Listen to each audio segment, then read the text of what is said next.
3 years ago, I landed at Ninoy Aquino International Airport with 2 checked bags, a logistics job I just quit, and a head full of ideas about what the Philippines was.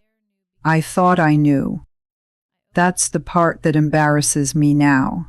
I grew up in Columbus, Ohio. I spent a decade hauling freight data across a spreadsheet, counting pallets, optimizing routes.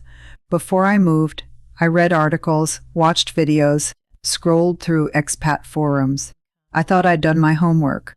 The Philippines was tropical, inexpensive, friendly, English-speaking, a former American colony, so naturally familiar. People there would probably feel half American already. Right. That assumption lasted about 4 hours. I walked out of the airport into the Manila heat. Real heat, not Ohio summer heat, the kind that sits on your chest. I shared a cab with a guy named Manny, who was heading back to Pasay after picking up a relative's balikbayan box. Manny talked for 45 minutes straight, without once seeming like he was performing friendliness. He asked me where I was from, what I ate for breakfast, whether my mother knew I was moving here, whether I was Catholic. When I said I wasn't, he didn't skip a beat. That's okay. God loves you still, partner. He dropped me off 2 blocks past my destination because he wanted to make sure I knew where the nearest 7-Eleven was. Then he refused to tip. That was the first crack in my assumptions. I booked a condo in Poblacion, Makati. Good choice in hindsight, though. At the time, I just knew it was walkable and relatively cheap. Poblacion is this neighborhood that feels like it's in the middle of an identity conversation with itself. Craft cocktail bars next to 3 zero-year-old eateries. Instagram-friendly murals on the same walls that have been there since before Instagram existed. Tricycles weaving between rideshare cars. The first morning I walked out of my building, I smelled something frying, something porky and sweet, and followed it to a woman named Nana who was selling longanisa from a folding table outside her house. I paid around 60 pesos, about $1. Stood there eating off a styrofoam container and thought, okay, this place is different. But here's the thing. Different from what I expected doesn't mean different in the way the rest of the world talks about it. Because when most people in America think about the Philippines, if they think about it at all, they think about a specific, limited story, cheap labor, domestic workers in the Middle East, nurses filling hospital wards in California, a country that exports its people because it can't provide for them. There's this quiet, condescending subtext in how the Philippines gets talked about in Western media, like the country is perpetually in a state of need, perpetually grateful for outside attention, perpetually defined by what it lacks. I bought that story without realizing I had. Living here has spent 3 years slowly, piece by piece, dismantling it. The first real dismantling happened about 3 weeks in. I was still in Poblacion, still learning the rhythms of the place, when one of my neighbors, a guy named Paolo, who worked nights at a call center and days, apparently, on a guitar, knocked on my door to invite me to a birthday party. Not his birthday, his cousin's, someone I had never met. I was one of 2 foreigners on the floor, and I was being invited to a stranger's birthday because I was Paolo's neighbor, and that was apparently reason enough. The party was in a small apartment 2 floors up, maybe 25 people packed into a space designed for 6. Karaoke, adobo in a pot so large it suggested serious planning, lechon on a table, actual whole roasted lechon, which I had only ever seen in photos. I must have made a face because a woman named Grace immediately handed me the crispiest piece of skin and said, "Eat, eat. You're too thin." I am not thin. Didn't matter. She fed me. I stayed for 4 hours, sang one embarrassing song on the karaoke machine, Piano Man, which felt safe, and got a standing ovation I absolutely did not deserve. I went home with leftovers I hadn't asked for, wrapped in foil that later turned out to also contain a small note that said, "Welcome to Philippines." Now, I've heard people dismiss that kind of hospitality as performance, as affront, as Filipinos being too polite to say what they really think. A stereotype. I'd come to understand better later. But that night wasn't performance. I've been to enough forced social events to know the difference. These people were genuinely happy I was there. Not because I was special, because being together was the point. That's the thing I kept bumping into over and over those first months. The default setting here isn't isolation. The default setting is togetherness. And you have to opt out if you want to be alone, rather than opt in if you want company. The exact reverse of how I grew up in Ohio, where a knock on your neighbor's door required a reason, and showing up unannounced to a party was social aggression. I spent a lot of those early months in Poblacion and BGC, Bonifacio, Global City, the Glass Tower, multinational, company, air-conditioned version of Metro Manila. BGC is beautiful in a way that feels almost deliberately impressive, like Manila putting on its best clothes, wide sidewalks, Instagrammable street art, coffee shops that could fit into any city in the world. I liked it. It made me feel oriented. But the more time I spent there, the more I realized BGC was showing me something real but incomplete. The Philippines as it aspires to be seen, not the Philippines as it actually lives.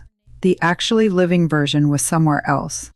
In Quiapo on a Sunday morning, where the streets around the Black Nazarene Basilica fill with devotees and vendors, selling everything from phone cases to herbal medicine. In the Carinderia strips in Quezon City, where a full meal of rice, vegetables, and protein costs about $2, and everyone eats on plastic stools, on a jeepney, which deserves its own chapter. If you've never ridden a jeepney, I don't know how to fully prepare you. A modified vehicle originally derived from U.S. military jeeps, left over after World War II, decorated to within an inch of its life. Lights, painted saints, chrome horses, mirrors, text in 3 languages, a driver's name in cursive on the dashboard. You cram in, you pass your fare hand to hand through a chain of strangers toward the front. Someone always makes change without looking.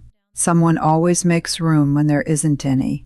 I rode a jeepney for the first time in week 2, sweating, holding on, completely lost, and the man across from me, I never got his name, watched me miss my stop without saying anything, let me ride one more, and then, when I looked panicked, calmly gave me directions, back in Tagalog English. Patient, clear, precise, asked nothing in return, got off at the next stop and was gone. That kept happening. That specific thing, a stranger reading my confusion and just quietly fixing it, kept happening with a consistency that didn't feel random. It felt cultural, like there was an agreement in place I hadn't signed but was benefiting from. By month 2, I was starting to see the architecture of something I didn't have a word for yet. It would take me a while longer to understand that what I was seeing was actually a deeply organized social structure, disguised as spontaneous warmth. The Philippines isn't just friendly. It's built around a set of values. Pakikisama, hiya, utang na loob, that I was experiencing the results of without yet understanding the framework. Pakikisama is roughly getting along with the group, the instinct to smooth things over, keep the peace, prioritize harmony. Haya is sometimes translated as shame, but it's less about guilt and more about social sensitivity, not wanting to cause discomfort, not wanting to stand out badly. Utang na loob is a debt of gratitude so deep it functions almost like a spiritual obligation. I'm not a sociologist. I learned these words from a book, from conversations, from Vaya, a friend I made in Capitolio who's one of the most perceptive people I've ever met and who spent about 3 months patiently explaining her own culture to me while we shared food at a spot near her apartment. Vaya is the kind of person who will tell you when you're wrong, which is rare and valuable. She told me that foreigners often confuse Filipino friendliness with submission, or Filipino indirectness with dishonesty. "We don't say no directly because we're trying to protect you," she told me once. "We don't want to make you feel bad. That's not weakness. That's consideration." That reframe hit harder than I expected, because the world, specifically the Western world, specifically the American framing I grew up inside, tends to valorize directness. Say what you mean. If you can't take criticism, toughen up. If you're avoiding conflict, you're being a coward. We turn bluntness into a virtue and look at cultures that operate differently as somehow deficient, as if the only emotionally mature way to navigate a disagreement is the way we do it in Columbus. Vaya wasn't being defensive when she said that. She was offering me a different coordinate system, and I think that's actually one of the most valuable things living here has given me. Not just affection for the Philippines, but a genuine unsettling of my own assumptions about what normal looks like. That's the proof I keep coming back to. Not statistics, not studies. The proof is 3 years of lived contradiction. Every time the Philippines was supposed to fit the stereotype and didn't. Let me give you a specific one. The lamay. About 8 months into my time here, a coworker of Nico's. Nico was a guy I'd met through a shared co-working space. One of those hyper-competent 27-year-olds who runs a remote marketing business while somehow also training for a triathlon. A coworker of Nico's lost a father. Because Nico and I had become friends, he brought me to the wake. The lamay. I want to be careful here, because this isn't a funny story, but it is a revealing one. In America, a wake is a quiet, heavy thing. Hushed voices, tissues, a receiving line. You say, "I'm so sorry for your loss," and you mean it. And everyone maintains a respectful gravity. Because grief in American culture is supposed to look a certain way. Composed, contained, private. The lamay I attended was held over 3 nights in a neighborhood in Mandaluyong, in a covered area outside the family home. Folding tables with food on them. Always food at every Filipino gathering, regardless of context. A card game going. Children running around. People laughing. Not inappropriately. I want to be precise about that. Not in a way that dishonored the man who had died, but in a way that said we are all here together. And being here together is how we carry this. Nico explained it to me on the walk home. Bigay lingkod, he said. Service. Being present is the service. You don't leave a grieving family alone. You sit with them through the night. You eat their food and you let them feed you, because the act of feeding is how Filipinos say, "I care about you," in a language deeper than words. You laugh when something is funny because life doesn't stop at death. It insists on continuing. And the family takes comfort not in silence but in the proof that they are not alone. I thought about my own grandmother's funeral in Ohio, the quiet, carpeted funeral home. An hour and a half and then people dispersed. The weeks of silence that followed, and I thought, not for the first time and not for the last, maybe we got something wrong. The lamay is one of those things that reveals the Philippines in a way 100 magazine articles can't, because it's not picturesque. It's not a cultural performance for tourists. It's real. It's a community organizing itself around grief in real time, and the organizing principle is presence. Just be there. Don't make it pretty.